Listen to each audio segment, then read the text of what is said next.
जदों हजूर की पहरा देने वास्ते अनस इब्न अबी मरसद अल गनवी गज़वा हुनैन उत्ते गए, हज़ारां सहाबा मौजूद सन। हजूर नमाज पढ़ाना आए तो पूछा ओए मेरा गुलाम नहीं आया? सहाबा क्या जी कोई नहीं, हजूर दो सुनता पढ़ियां फसुबह व सलात तकबीर तारीमा हुई। सहाबा कहते हजूर नमाज पढ़ाने लगे तो दौरान नमाज के सामने घाटियां विच वेख रहे सन, मेरा गुलाम नहीं आया, मैं नहीं पढ़िया। एक तो सहाबा वेखन नमाज हजूर नूं, एक है हजूर नमाज पढ़ाते वेखन कि मेरा गुलाम नहीं आया।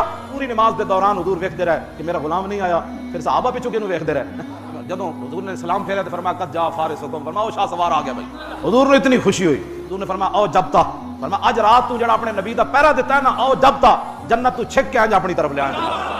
अगला तो हदीस के अल्फाज बहुत डाटे, क्यों जी बयान कर देवा। हजूर ने फरमाया आज के बाद अगर तू कोई अमल भी ना करे ना तो ये रात का अमल तेरे लिए काफी है। असी तो बड़िया बड़ी छुपा के दीन बयान करने इस कौम हजम जो अंगूठे चुमन तो बेजार हो, उन्होंने की मसला है नसीब ने भी। मैं गल ये कर रहा भाई नामूस रिसालत का मसला इतना बड़ा है, असी अलहमदुलिल्लाह अल्लाह रसूल की तौफीक नाल कर रहे हैं।